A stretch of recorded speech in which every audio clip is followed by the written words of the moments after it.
तो hello student, अब हम लोग नेक्स्ट स्पेशल पॉइंट देखेंगे, internal point of the triangle that is called in centre. तो सबसे पहले हम लोग देखते हैं ये इन सेंटर होता क्या है। तो अगर मैं इसको डिफाइन करूं तो देखो, ये एक ट्रायंगल है ABC, ठीक है। तो ये एंगल क्या कहलाएगा, this is called internal angle A, और ये क्या कहलाएगा, पाई माइनस ए एक्सटर्नल एंगल, ठीक है। तो ये इंटरनल एंगल है, ये इंटरनल एंगल बी है, ये इंटरनल एंगल सी है। तो ये लाइन मैंने लिया जो इंटरनल एंगुलर बाइसेक्टर है, मतलब ये इस एंगल को दो पार्ट में स्प्लिट कर देता है। अगर वहाँ 60 डिग्री है तो 30 डिग्री बना देगा।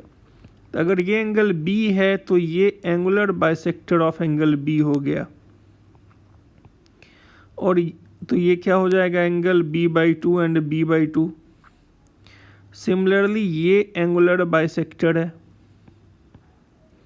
ये C/2 एंड C/2 हो गया। तो ये जहां आपस में मीट करेगा तो उनके मीटिंग पॉइंट को, यानी point of concurrency of internal angle bisector is called in centre. इसको हम लोग क्या बोलेंगे, इन सेंटर, ठीक है। तो इन सेंटर को हम लोग ऐसे जनरली आई से डिनोट करते हैं, क्लियर। तो अब आओ यहाँ पर, अगर मुझे वर्टेक्स AX1 Y1 दे दिया है, BX2 Y2 दे दिया है और CX3 Y3 दे दिया है, तो एंगल ए के ऑपोजिट साइड लेंथ को हम लोग स्मॉल a से डिनोट करेंगे। स्मॉल a का मतलब हुआ साइड लेंथ BC। अब ये पॉइंट मालूम है, ये पॉइंट मालूम है, तो डिस्टेंस फार्मूला से तुम BC निकाल सकते हो। इसको स्मॉल a से इंडिकेट कर दिया।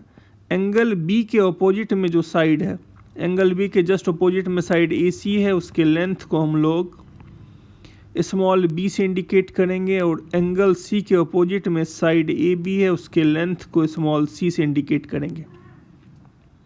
ये पहला इंफॉर्मेशन हो गया। दूसरा, इन सेंटर हमेशा ट्रायंगल के अंदर ही लाई करेगा, ठीक है।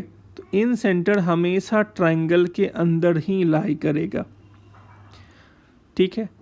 अब क्लास 9-10 में एक थ्योरम पढ़े होंगे, internal angular bisector opposite side को हमेशा आजू बाजू वाले साइड के रेशियो से डिवाइड करता है।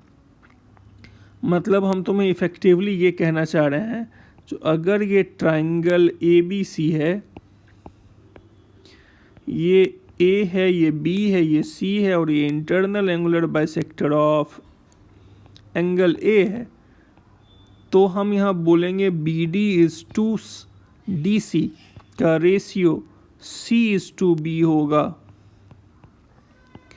यानी internal angular bisector opposite side को साइड रेशियो में डिवाइड करता है।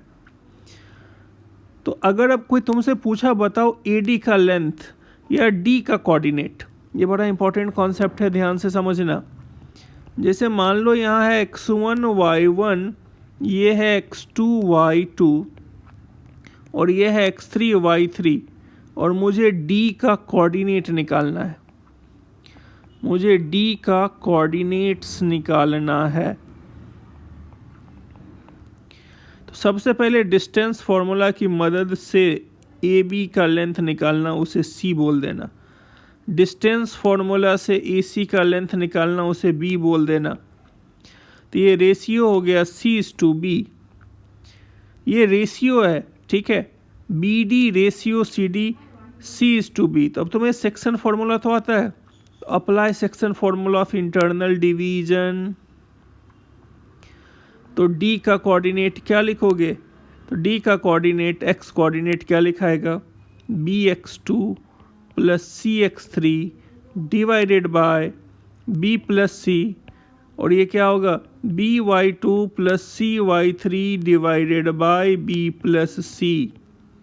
इस तरह से D का कोऑर्डिनेट आ गया। तो अब मुझे अगर इंटरनल एंगुलर बाइसेक्टर का लेंथ पूछा, तो हम आसानी से डिस्टेंस फार्मूला से AD लेंथ कैलकुलेट कर सकते हैं। Got it. अब ऐसा मत कर देना जो डी मिड पॉइंट हो जाएगा, वो गलत है, ठीक है।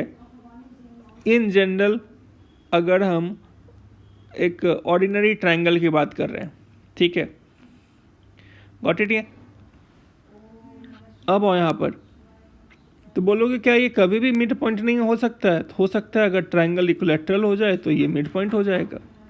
बट इन जनरल अगर बात करो, इन जनरल मिड पॉइंट नहीं लेना है, वहाँ पर ये वाला कॉन्सेप्ट लगाना है, जो internal angular bisector opposite side को आजू बाजू वाले साइड रेशियो में डिवाइड करता है। Got it? ओके। अब आओ यहाँ पर अगला concept, in center I divides AD in the ratio AB is to BD and AI is to ID is B plus C is to A। तो अब मुझे ये दो पॉइंट समझना है, ठीक है। देखो अब कहना क्या चाह रहे हैं यहाँ।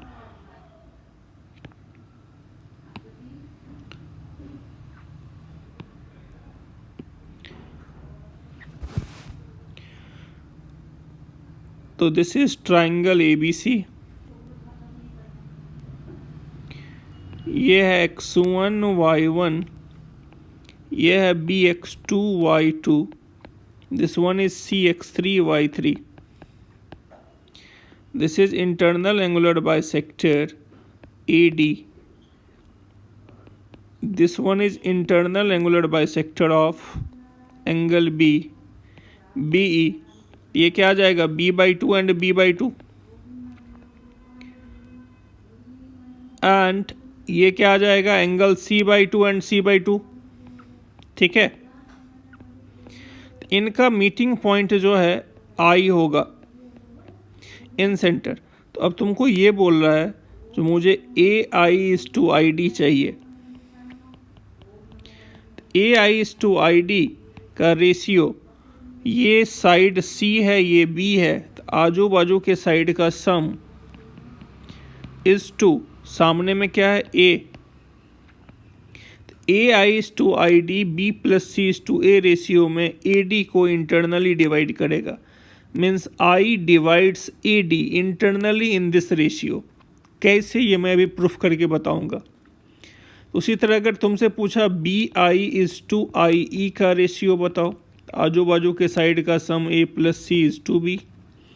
अगर तुमसे पूछा CI/IF का रेशियो बताओ, तो A plus B is to C। Got it? तो मैंने अभी थोड़ी देर पहले तुम्हें सिखाया था D का कोऑर्डिनेट, ठीक है। तो D का कोऑर्डिनेट तुम ऑलरेडी प्रूफ कर चुके हो। क्या प्रूफ किए हो? जो BD is to CD, BD is to CD का ratio C is to B होगा। तो मैं सेक्शन फार्मूला लगाया तो मुझे D का कोऑर्डिनेट पता चल गया, और D का कोऑर्डिनेट क्या निकल के आया? तो D का कोऑर्डिनेट निकल के आया था BX2 plus CX3 divided bye B plus C and BY2 plus CY3 divided bye B plus C। अब देखो यहाँ पर AI/ID दे रखा है, तो AI/ID मैंने अभी अभी तुम्हें बताया है, जो AI/ID B plus C raise to A होता है। कैसे, वो देखो। तुम्हारे पास BD/CD C/B है, ठीक है। तो मैंने यहाँ पर क्या किया, जो CD/BD रेसिप्रोकल ले लिया दोनों तरफ, तो CD/BD हम क्या लिख सकते हैं? B/C। तो अब मैंने दोनों तरफ यहाँ 1 ऐड कर दिया। तो जैसे ही मैंने दोनों तरफ यहाँ 1 ऐड किया, तो ये क्या निकल के आया? CD plus BD upon BD equals to B plus C upon C। तो BD plus CD small a है, तो small a upon BD is B plus C is to C। तो यहाँ से BD क्या कैलकुलेट हो गया? BD कैलकुलेट हो गया AC upon B plus C। Got it? अब आओ, come to the triangle. In triangle ABD, in triangle ABD, ये हम लोग बात कर रहे थे इन ट्राइंगल ABC। अब हम लोग यहाँ पर बात कर रहे हैं इन triangle ABD। In triangle ABD BI is bisector of angle B। तो यहाँ सेम थ्योरम लगाएं, एंगुलर बाइसेक्टर अपोजिट साइड को साइड रेशियो में डिवाइड करेगा। What it means, AI is to ID will be C is to BD। तो अब यहाँ से हम C तो दिया है, BD तुमने अभी अभी कैलकुलेट किया है, तो देखो ये B plus C upon A हो गया। तो ये मैथमेटिकली प्रूफ हो गया, AI is to ID is nothing but B plus C is to A। यहाँ तक समझ में आया बच्चे? ठीक है, तो अब देखो यहाँ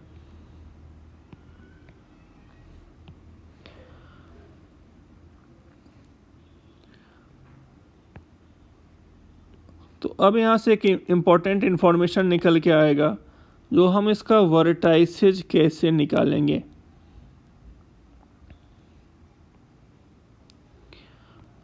तो जैसे ये एक ट्राइंगल ABC है और इसका कोऑर्डिनेट्स दिया है AX1 Y1 BX2 Y2 CX3 Y3, और ये इंटरनल एंगुलर बाइसेक्टर AD है।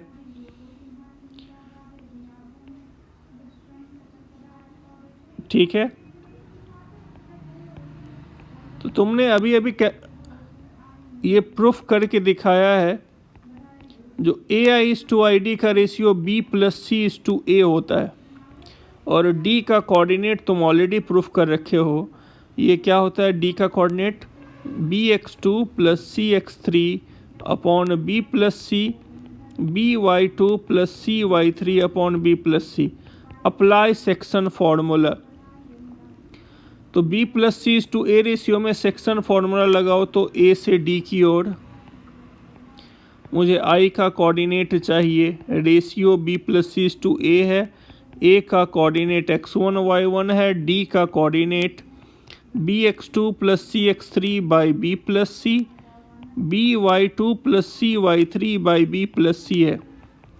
जैसे ही मैंने सेक्शन फॉर्मूला लगाया तो I का कोऑर्डिनेट क्या निकल के आया, तो I का कोऑर्डिनेट निकल के आया B plus C is to 10, A is to 10। So AX1 plus BX2 plus CX3 divided by A plus B plus C। Y का कोऑर्डिनेट क्या निकल के आया, तो AY1 plus BY2 plus CY3 divided by A plus B plus C। ये इन centre का coordinate हो गया। तो यहाँ स्मॉल a b c का सिग्निफिकेंस क्या है, तो small a is nothing but angle A के अपोजिट का side length, B angle AC के अपोजिट का side length, C angle AB के अपोजिट का साइड लेंथ। ठीक है, यहाँ तक ये आया समझ में? ओके। सेकेंड नोट, अगर साइड लेंथ इक्वल हो गया A equal to B equal to C, तो तुम क्या ऑब्जर्व कर रहे हो, उस केस में इन सेंटर का कोऑर्डिनेट B के जगह A रखो, C के जगह A रखो, तो ये X1 plus X2 plus X3 by 3 हो जाएगा, और ये Y1 plus Y2 plus Y3 by 3 हो जाएगा। अगर ट्राइंगल इक्विलैटरल है तो इन सेंटर और सेंट्रॉइड सेम पॉइंट होगा। इनफैक्ट आगे चल के बताऊंगा, सरकम सेंटर और एक और टर्म होती है ऑर्थो सेंटर, जो आगे हम बात करेंगे। ये सभी के सभी सेम ही पॉइंट होते हैं इक्विलैटरल ट्राइंगल में, ये सभी के सभी कॉमन पॉइंट होते हैं। इक्विलैटरल ट्राइंगल में जो सेंट्रॉइड है वही इन सेंटर भी है, वही सरकम सेंटर भी है, वही ऑर्थो सेंटर भी है। ठीक है, क्लियर है बच्चे? यहाँ तक आया समझ में? ओके। अब आओ अगला नेक्स्ट इम्पॉर्टेंट पॉइंट, देखो वो कहना क्या चाह रहे हैं अब यहाँ।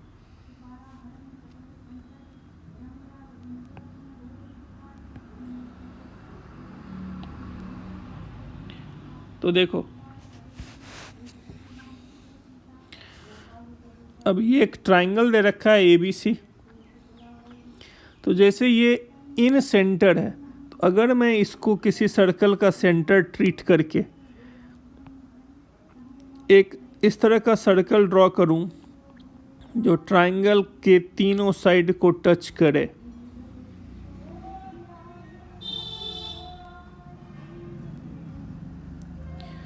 Got it. तो ये इंटरनल एंगुलर बाइसेक्टर है और यहाँ से मैंने परपेंडिकुलर ड्रॉ किया, तो ये मान लो कहीं यहाँ पर कहीं टच कर रहा है D1 पे, या ये पॉइंट ले लो सपोज P, ये ले लो कितना Q, और ये पॉइंट ले लो R।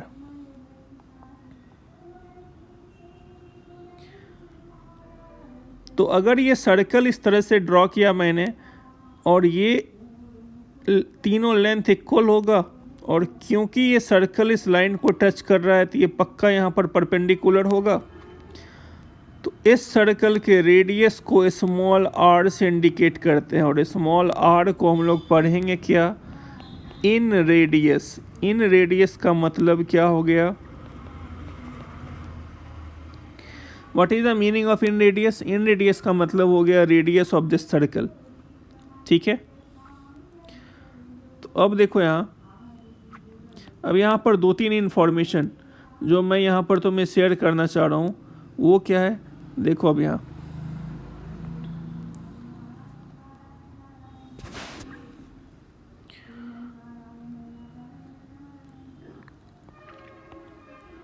तो ये ट्राइंगल ABC वर्टाइसेस दिया है, तो हम आसानी से साइड लेंथ कैलकुलेट कर सकते हैं।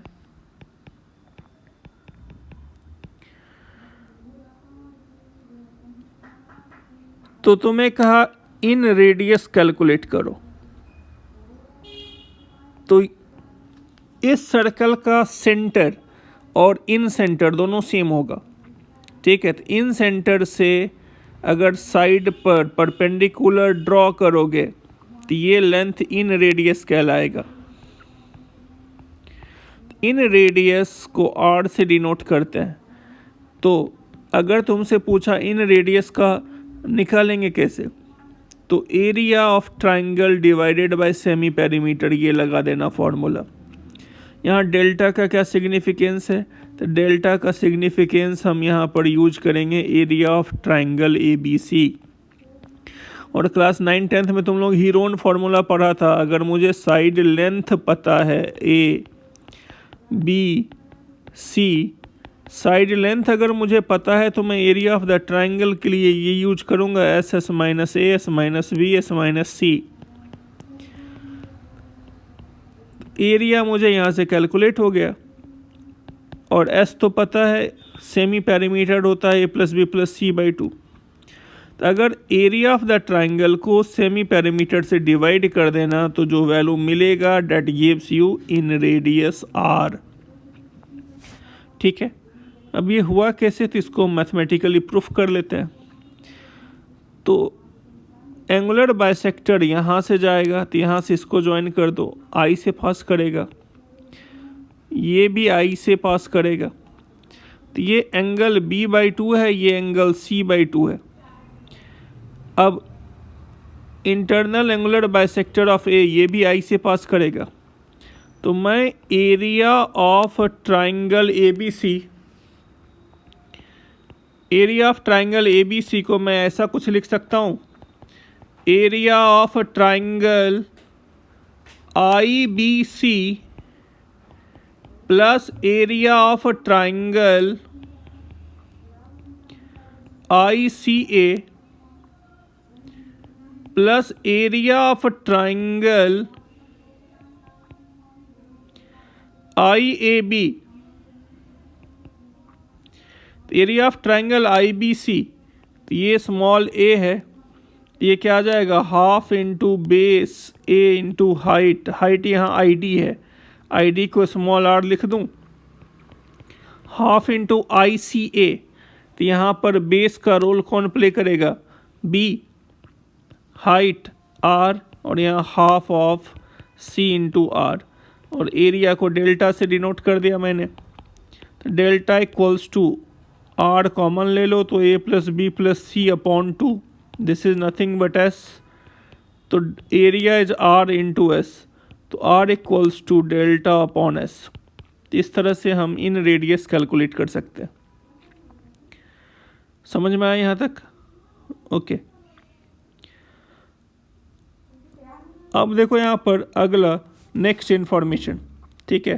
तो अगला इन्फॉर्मेशन देखो यहाँ पर क्या कह रहा है, जो ये सर्कल है और ये एक्सटर्नल पॉइंट है, तो जैसे ही तुमने एक्सटर्नल पॉइंट से टेंजेंट ड्रॉ किया तो लेंथ ऑफ टेंजेंट इक्वल होगा, ठीक है। तो लेंथ ऑफ टेंजेंट इक्वल हो गया, तो इस सिचुएशन में हम यहाँ पर ये बोल सकते हैं जो AQ इक्वल्स टू AR, ठीक है। मतलब हम तुमसे ये कहना चाह रहे हैं यहाँ पर, नेक्स्ट पॉइंट देखो यहाँ पर, तो जैसे मान लो ये ट्राइंगल ABC है, ठीक है।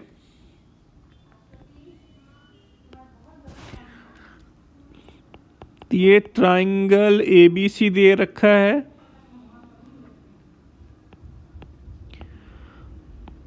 और ये इन सर्कल है, इस सर्कल का नाम इन सर्कल कहलाता है। एक ऐसा सर्कल जो ट्राइंगल के तीनों साइड को टच करता है, तो इसका सेंटर इन सेंटर कहलाएगा। तो मान लो ये इसको इस साइड को टच किया है D पर, इसको मान लो टच किया है E पर, इसको टच किया है F पर, या तुम चाहो तो PQR लिख लो, तुम्हारी मर्जी। तो मैं यहाँ तुम्हें ये समझाने की कोशिश कर रहा हूँ, जो A से अब ये लेंथ ऑफ टेंजेंट होगा, और तुमने क्लास 10th में पढ़ा है एक्सटर्नल पॉइंट से अगर लेंथ ऑफ टेंजेंट ड्रॉ करेंगे तो वो आपस में इक्वल होंगे, AE इक्वल्स टू AF, और ये किसके इक्वल होंगे, semi perimeter minus side length A। जो भी इसका सेमी पेरीमीटर आया उससे साइड लेंथ A माइनस कर दो, तो ये AE और AF का वैल्यू देगा जो आपस में इक्वल होगा। उसी तरह यहाँ पर B से तुमने सर्कल पे टेंजेंट ड्रॉ किया है, तो BD और BE का लेंथ इक्वल आएगा, और ये किसके इक्वल होगा, S माइनस ऑफ B के। सिमिलरली C से D और C से F निकालो, तो CD equal to C of F, और ये किसके इक्वल होगा, S माइनस C के, ठीक है। और इसको तुम इजीली मैथमेटिकली प्रूव भी कर सकते हो, तुम्हें मालूम है BD CD के इक्वल है, ठीक है। फिर तुम्हें मालूम है यहाँ पर BD equals to BE, AE equals to AF, CD equals to CF। तो तुम्हें मालूम है 2S इक्वल्स टू क्या लिखेंगे, A plus B plus C। अब इस B को हम क्या लिख दें, B को मैंने लिख दिया AC, C को मैंने लिख दिया AB। So 2S equals to A plus AC क्या लिखाएगा, CF प्लस AF, और AB क्या लिखाएगा, AE प्लस BE। तो CF को मैं CD से कन्वर्ट कर दिया, AF और AE सेम थिंग है, तो AE को मैंने AF लिख दिया, और B ऑफ E BD के इक्वल है। अब BD और CD मिलके स्मॉल a हो जाएगा, A plus A 2A, AF plus AF 2AF। तो देखो यहाँ से mathematically AF equals to proof हो गया S माइनस ऑफ A। तो आई होप यहाँ तक समझ में आ गया होगा तुम्हें। अब वीडियो पॉज करके तुम इस क्वेश्चन को अटेम्प्ट करो। Find the coordinate of incentre of the triangle this whose vertices are this one. ठीक है, 4, -2, -2, 4, 5, 4। तो देखो अब ट्राई कर लिया, तो देखो मैंने अब यहाँ पर इसको अपना आंसर यहाँ से मैच करो।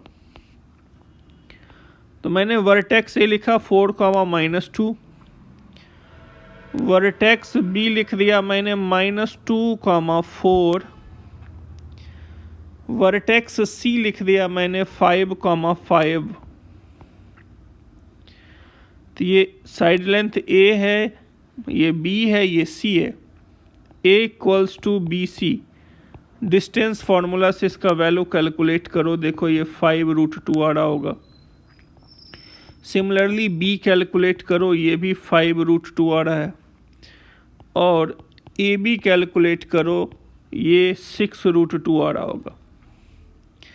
तो अब मुझे इन सेंटर का कोऑर्डिनेट चाहिए, आई का कोऑर्डिनेट। वो मैंने एज्यूम किया x, y। तो फॉर्मूला क्या कहता है x का? अगर ये मैंने x1 y1 ट्रीट किया, b को x2 y2 ट्रीट किया, c को x3 y3 ट्रीट किया, ax1 plus bx2 plus cx3 divided by a plus b plus c। अब ये सारा डेटा यहाँ रख दो। तो 5√2 into 4 plus 5√2 into -2, 6√2 into 5 divided by a plus b plus c, a plus b plus c। Simplify अगर करते हैं तो √2 सबसे कॉमन आ जाता है 40/16, 40√2/16√2। तो ये सिंप्लीफाई होके 5/2 दिया। सिमिलरली y कैलकुलेट करो, तो y कैलकुलेट करोगे तो y भी देखोगे 40√2/16√2 आ रहा होगा। फॉर्मूला लगा देना, तो मैं y का फॉर्मूला मालूम है, क्या आएगा? ay1 plus by2 plus cy3 upon a plus b plus c। सारा डेटा अवेलेबल है, पुट कर दो। तो ये 40√2/16√2 सिंप्लीफाई करने पर ये 5/2 आया। तो इस क्वेश्चन का आंसर इन सेंटर का कोऑर्डिनेट तुम्हारा 5/2, 5/2 ऐसा कुछ आ रहा होगा। ठीक है बच्चे, यहाँ तक आया समझ में? तो फर्स्ट आंसर मैच करा लो। Now come to second answer.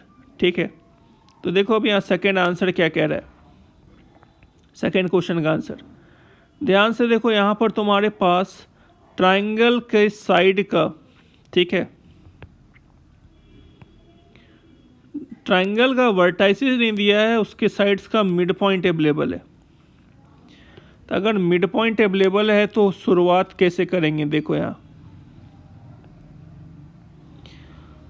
तो ये A है, ये B है और ये C है। मैंने D लिया 3/2, 0। E लिया मैंने 3/2, 6, या ऐसा कुछ ले लो 3/2, 6। और F मैंने मान लो ले लिया -1, 6। तो सेंट्रॉइड का तब तो कोई दिक्कत ही नहीं है, क्योंकि तुम्हें मालूम है मिड पॉइंट से ज्वाइन करेंगे तो जो DEF का सेंट्रॉइड होगा वही ABC का सेंट्रॉइड होगा। Third centroid of triangle ABC equals to centroid of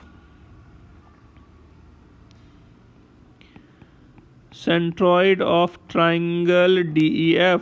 तो DEF का ही सेंट्रॉइड कैलकुलेट कर दो।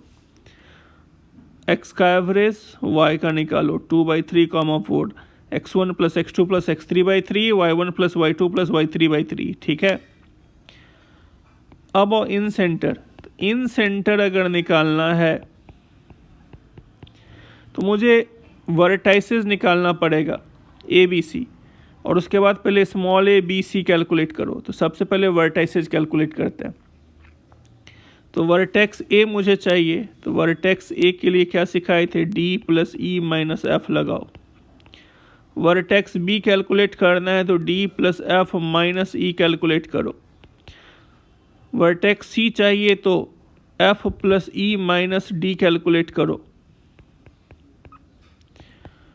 तो यहाँ पर क्या हो जाएगा, 3/2 प्लस 3/2 6/2 3 -1, ये आया ए का कोऑर्डिनेट 4 और ये आ गया 0। ठीक है, तो ये हो गया तुम्हारा 4,0। सिमिलरली बी का कोऑर्डिनेट कैलकुलेट करो। तो बी का कोऑर्डिनेट डी प्लस एफ। ठीक है, तो ये आ गया तुम्हारा डी प्लस एफ मतलब 3/2 -1 माइनस ऑफ 3/2 और y कितना आएगा 0 + 6 - 6। So this is nothing but -1, 0। तो ये आ गया -1, 0 और ये तुम्हारा आ गया -1, 12। वर्टाइसेज आ गया, तब तुम यहाँ से आसानी से ए कैलकुलेट कर सकता है। Side length B C, B calculate कर लो, side length A C, C calculate कर लो, side length A B. x1 y1 x2 y2 x3 y3 assign कर लेना। अब रैंडम तरीके से असाइन मत करना, क्यों? क्योंकि अगर तुमने यहाँ ए लिया है तो इसके कॉरस्पॉन्डिंग जो ये आएगा वो स्मॉल ए इंडिकेट करेगा। ठीक है, ए बी सी आ चुका है, x1 y1 z1 मिल चुका है, x1 x2 x3 y1 y2 y3 मिल चुका है। लगाओ फॉर्मूला इन सेंटर का। तो जैसे ही इन सेंटर का फॉर्मूला लगाओगे तो क्या मिलेगा, ax1 plus bx2 plus cx3 divided by a plus b plus c।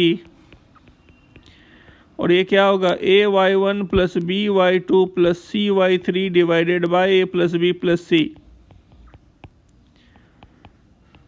तो सारा डेटा यहाँ पुट करो तो देखो कटपिट के आंसर 1,2 इन सेंटर का कोऑर्डिनेट आ रहा होगा। ठीक है बच्चे, ठीक है। अब हम लोग नेक्स्ट स्पेशल पॉइंट देखेंगे, डैट इज सर्कम सेंटर। तो ये हमने डिस्टेंस फार्मूला के वक्त में भी बताया था, एक बार फिर से देख लो। What is circumcentre? तो सर्कम सेंटर को हम लोग दो तरीके से डिफाइन करते हैं। एक, point of intersection of perpendicular bisectors of the sides of the triangle. एक ट्राइंगल ABC है, इस साइड का कोई तो perpendicular as well as bisector होगा। तो AC का परपेंडिकुलर बाइसेक्टर, BC का परपेंडिकुलर बाइसेक्टर और AB का परपेंडिकुलर बाइसेक्टर का मीटिंग पॉइंट सर्कम सेंटर कहलाएगा। या फिर center of circumcircle of triangle ABC is called circumcenter. इसका सेंटर जो है वो सर्कम सेंटर कहलाएगा।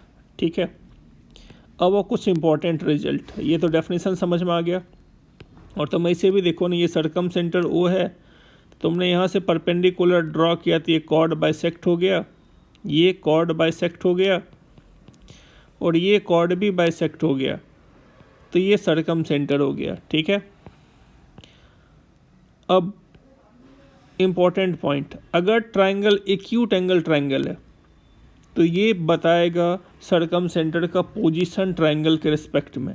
तो अगर ट्राइंगल एक्यूट एंगल ट्राइंगल है तो सर्कम सेंटर हमेशा ट्राइंगल के अंदर लाई करेगा। अगर ट्राइंगल राइट एंगल ट्राइंगल है तो राइट एंगल ट्राइंगल के केस में सर्कम सेंटर ट्राइंगल के ऊपर लाई करेगा। तुम खुद सोचो ना, ये यहाँ 90 डिग्री बनाया, राइट एंगल ट्राइंगल है, तो ये उस सर्कल का डायमीटर हो जाएगा। तो इसका मतलब हाइपोटेन्यूज का midpoint direct circumcentre दे देगा। तो ये बड़ा इंपॉर्टेंट कॉन्सेप्ट है बच्चे। अगर ट्राइंगल राइट एंगल ट्राइंगल है तो राइट एंगल ट्राइंगल के केस में जो हाइपोटेन्यूज है उसका मिड पॉइंट सीधे सर्कम सेंटर का कोऑर्डिनेट दे देगा।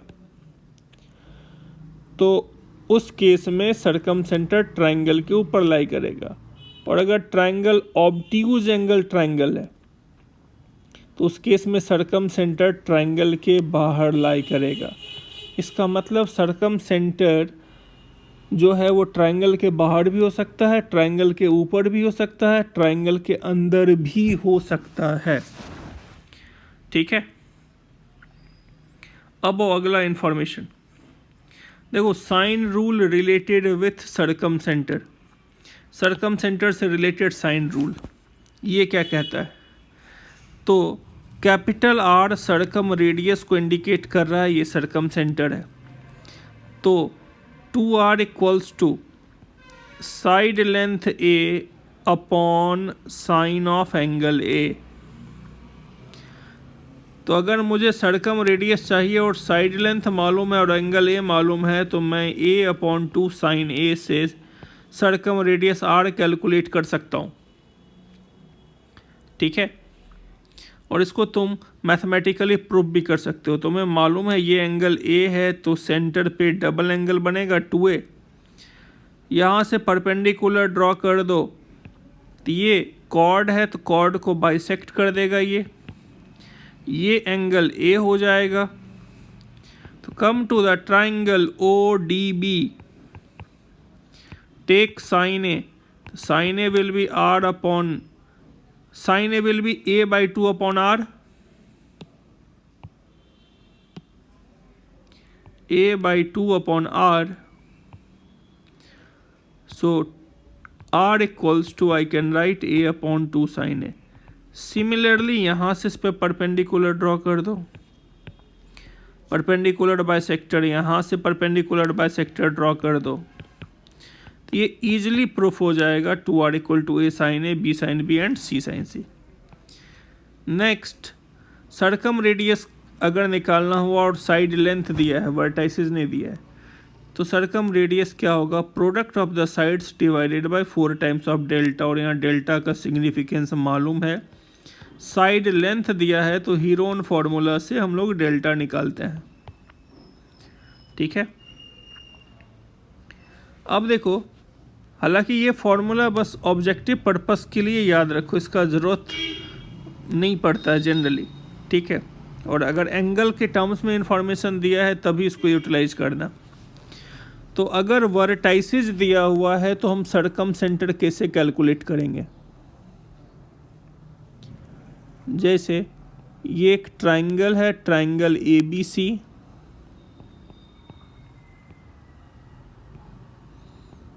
ए का कोऑर्डिनेट है x1 y1, b है x2 y2, c है x3 y3। मुझे सरकम सेंटर का कोऑर्डिनेट चाहिए, तो इसके लिए 2 तरीका है। पहला, फर्स्ट मेथड देखो क्या कहता है, O मान लो, फिर O से A, O से B और O से C का डिस्टेंस निकाल लो। अब एक बार OA square equal to OB square, यहाँ से एक लीनियर इक्वेशन मिलेगा। एक बार OB square equals to OC square, यहाँ से दूसरा लीनियर इक्वेशन मिलेगा। दोनों को साइमल्टेनियसली सॉल्व कर लेना। ठीक है, दूसरा तरीका इसका क्या है? सबसे पहले तुम cos A cos B cos C calculate कर लेना कोसाइन रूल से। कॉस ए याद है ना कैसे निकालते हैं? B square plus c square minus a square by 2bc। Cos A आ गया तो साइन ए आ जाएगा, साइन ए आ गया तो हम यहाँ से साइन 2a निकाल सकते हैं। साइन 2a आ गया। सिमिलरली कोसाइन रूल से find cos B, then cos C, then find sine 2b, sine of 2b and sine of 2c, then find sine of 2b and sine of 2c। तो तुम्हें sign 2a, sine 2b, sine 2c पता चल गया है, तो अब तुम ये फॉर्मूला यूज कर सकते हो, x1 sine 2a plus x2 sine 2b plus x3 sine 2c upon sine 2a plus sine 2b plus sine 2c। इसी तरह y1 sine 2a plus y2 sine 2b plus y3 sine 2c upon sine 2a sine 2b sine 2c। Got it? अगर angle ABC दिया रहे तो फिर हम इसको opt करेंगे, अदरवाइज हम हमेशा फर्स्ट मेथड फॉलो करेंगे। ये फार्मूला का ज़रूरत ना के बराबर पड़ता है। ठीक है, बट ऑब्जेक्टिव में अगर एक वन ऑफ द ऑप्शन ऐसा लिखा रहे तो टिक करने में आसानी होगा, इसलिए you have to memorize this. और प्रॉपर्टीज ऑफ ट्राइंगल की मदद से इसको डराइव किया जाता है, तो इसे इसका प्रूफ उतना इम्पोर्टेंट नहीं है। बस तुम्हें बस इसका फॉर्मूला ट्रिगोनोमेट्री के टर्म्स में याद रखना है, सरकम सेंटर, और आगे जब पढ़ाऊँगा ऑर्थो सेंटर तो उसका, ठीक है।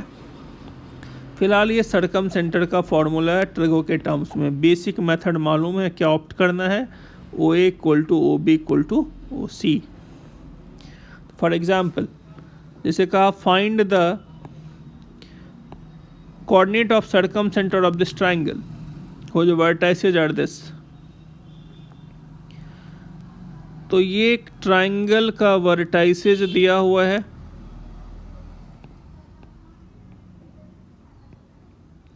मान लो ये 8 6 है, ये 8 -2 है, ये 2 -2 है,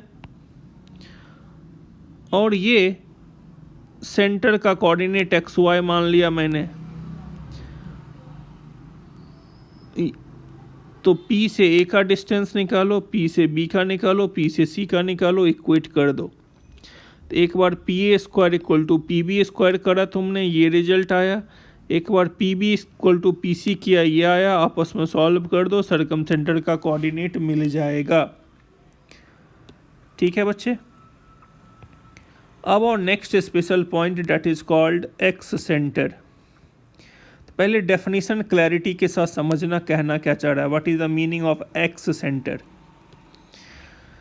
तो excentre is point of concurrency of two external angle bisector and one internal angle bisector, and center of a circle that is x circle। x circle के center को हम लोग x center बोलते हैं। and what is x circle? which touches all sides of the triangle externally। ठीक है, तो पहले अब डायग्राम क्लैरिटी से समझो। देखो हम कहना यहाँ क्या चाह रहे हैं, ये एक ट्राइंगल दिया हुआ है, ट्राइंगल ए बी सी, ठीक है। तो देखो ये एक्सटर्नल एंगल बी है और ये इंटरनल एंगल बी है, ये एक्सटर्नल एंगल सी है, ये इंटरनल एंगल ऑफ बी है, ये इंटरनल एंगल ऑफ ए, ये internal angle of external angle of A. तो बी और सी के एक्सटर्नल एंगुलर बाइसेक्टर जहां मीट करेगा और internal angular bisector of A, इसको एक्सटेंड करोगे, ये तीनों ट्राइंगल के बाहर एक जगह कॉन्करेंट होगा। This is external angular bisector of angle C, this is external angular bisector of angle B, and this is external angular bisector of angle A, sorry internal angular bisector of angle A। ये तीनों जहाँ meet किया, this is called x center of the circle। which circle? एक ऐसा circle जो इस triangle को बाहर बाहर से टच कर रहा है, तीनों साइड को। तो ये कहलाएगा excircle opposite to vertex A.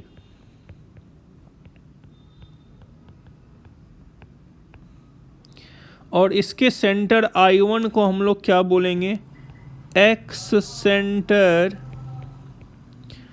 Opposite to vertex A. Similarly ये external angular bisector of A है, ये external angular bisector of angle C है, ये internal angular bisector of A है। ये जहाँ मीट किया, this is called excenter opposite to vertex B. तब इसको सेंटर ट्रीट करके एक सर्कल ड्रॉ करो। तो ये सर्कल देखो एक्सटर्नली ट्राइंगल को बाहर बाहर से टच करेगा, मतलब इस साइड को टच किया और साइड ए बी को इधर एक्सटेंड करना पड़ेगा, साइड बी सी को इधर एक्सटेंड करो, तब जाके तुम्हें पॉइंट ऑफ कांटेक्ट दिखेगा।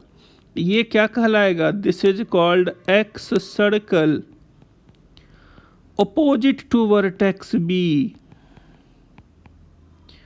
opposite to vertex B. Similarly,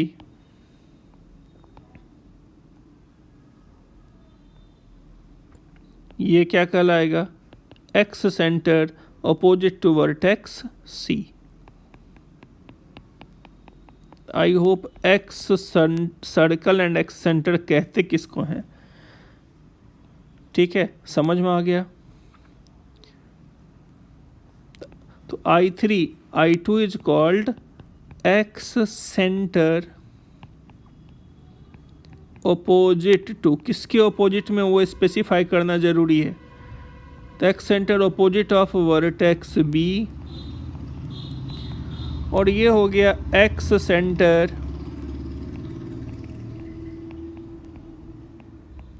opposite to vertex सी।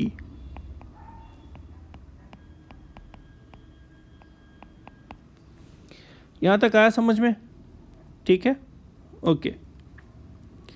देखो यहां पर भी वही डायग्राम को इसे जस्टिफाई करने की कोशिश किया। ये यहां मीट किया, ये तीनों यहाँ कनकरेंट हो गया। ठीक है, तो आई होप ये डायग्राम समझ में आ गया होगा। ठीक है, अब आओ यहाँ,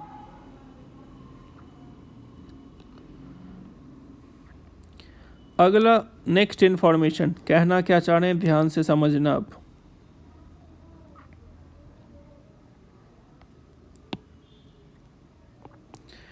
तो मैं अब इसका वर्टाइसेज कैसे कैलकुलेट करूंगा। अगर एक्स सेंटर का वर्टेक्स पूछ डाला और ट्रायंगल का वर्टाइसेज अवेलेबल है तो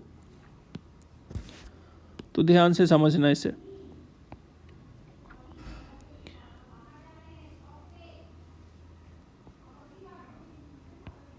तो देखो ये ट्रायंगल है ABC,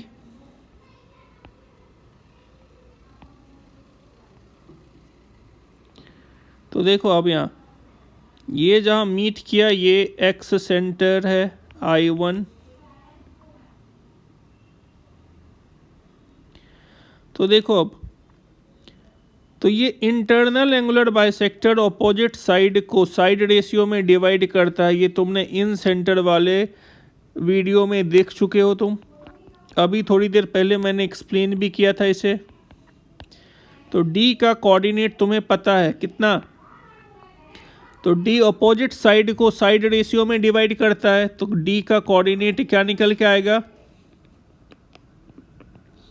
तो bx2 plus cx3 by b plus c, by2 plus cy3 divided by b plus c। अब तुम्हें मैंने ये बताया था I इन सेंटर AD को किस रेशियो में डिवाइड करता है? AI:ID प्रूफ कर चुका हूं मैं। आजू बाजू के साइड का सम is/A इस रेशियो में डिवाइड करता है। तो इन सेंटर का कोऑर्डिनेट तुमने निकाला है कितना? AX1 plus BX2 plus CX3 divided by A plus B plus C, and ये AY1 plus BY2 plus CY3 by A plus B plus C। तो I1 and I are harmonic conjugates, very important point.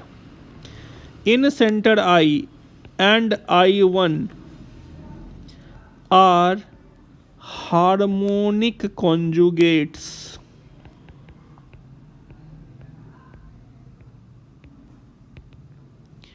of each other with respect to the points vertex A and point D। कहने का मतलब क्या है, यहाँ देखो vertex A है x1, y1, vertex B है तुम्हारा, वर्टेक्स डी है तुम्हारा कितना, bx2 plus cx3 by b plus c, by2 plus cy3 upon b plus c, ये आई है। तो हार्मोनिक कॉन्जुगेट क्या होता था, दो ऐसा पॉइंट जो ए और डी को सेम रेशियो में इंटरनली एंड एक्सटर्नली डिवाइड करता है, ठीक है। तो आई के लिए तुम B plus C to A ratio में इंटरनल डिवीजन का फॉर्मूला लगाओ, और ये हार्मोनिक कॉन्जुगेट होता है। तो फॉर I1 AD पर B plus C to A, B plus C to A ratio में एक्सटर्नल डिवीजन का फॉर्मूला लगाओ। तो जैसे ही तुम एक्सटर्नल डिवीजन का फॉर्मूला लगाओगे, कोऑर्डिनेट्स ऑफ I1 क्या होगा, minus of ax1 plus bx2 plus cx3 divided by minus a plus b plus c। तो देखो यहाँ पर I1 का कोऑर्डिनेट पता चल गया सेक्शन फॉर्मूला के हेल्प से। जिस रेशियो में इन सेंटर I AD को इंटरनली डिवाइड करता है, सेम रेशियो में I1 AD को एक्सटर्नली डिवाइड करता है। तो एक्सटर्नल डिवीजन का फॉर्मूला लगा दिया मैंने, ठीक है, mx2 minus nx1 by m minus n। तो I1 का कोऑर्डिनेट ऐसा आएगा। तो इसको याद रखने का तरीका देखो, डेरिवेशन समझ में आ गया बच्चे, सेक्शन फॉर्मूला से डिराइव कर दिया, b plus C to A ratio में इंटरनल डिवीजन I देगा, b plus C to A ratio में एक्सटर्नल डिवीजन I1 देगा। तो मुझे ए बी सी दिया हुआ है,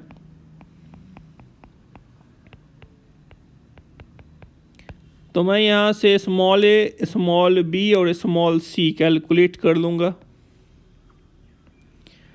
और आई का कोऑर्डिनेट क्या होता है, ax1 plus bx2 plus cx3 by a plus B plus c. Y कितना होता है, ay1 plus by2 plus cy3 by a plus B plus c, ये होता है। अब मुझे I1 बोला, I1 मतलब excentre opposite to vertex है, तो जिसके अपोजिट बोला इन सेंटर में उसके सामने माइनस लगा दो। तो I1 का coordinate minus ax1 plus bx2 plus cx3 divided by minus a plus B plus c होगा। सिमिलरली I2 मतलब excentre opposite to vertex B, तो B के अपोजिट में बोला तो इन सेंटर के फॉर्मूला में जहाँ B है वहाँ माइनस बी यूज कर दो। ये याद रखने का तरीका हुआ, और डेरिवेशन तो मालूम है। फिर इस केस में क्या होगा, BE पॉइंट के रिस्पेक्ट में I and I2 harmonic conjugate हो जाएगा, ठीक है। तो सिमिलरली y कोऑर्डिनेट क्या होगा, minus ay1 by2 cy3 divided by minus a plus B plus c. Similarly minus of यहाँ पर ay1 minus by2 plus cy3 by a minus b plus c. तो write I3 by yourself, ax1 bx2 minus cx3 divided by a plus b minus c and ay1 plus by2 minus cy3 divided by a plus b minus of c। ठीक है बच्चे, यहाँ तक आया समझ में, okay. तो इस तरह से हम लोग I1, I2 एंड I3 का कोऑर्डिनेट्स लिखना सीखेंगे, ठीक है। अब इससे रिलेटेड बहुत सारे फैक्ट्स हैं, फैक्ट्स इन द सेंस मतलब उसको तुम प्रूव भी कर सकते हो, ठीक है, बट ऑब्जेक्टिव पर्पस से वो सारे ईच एंड एवरी पॉइंट्स तुम्हें याद रखने चाहिए, ठीक है।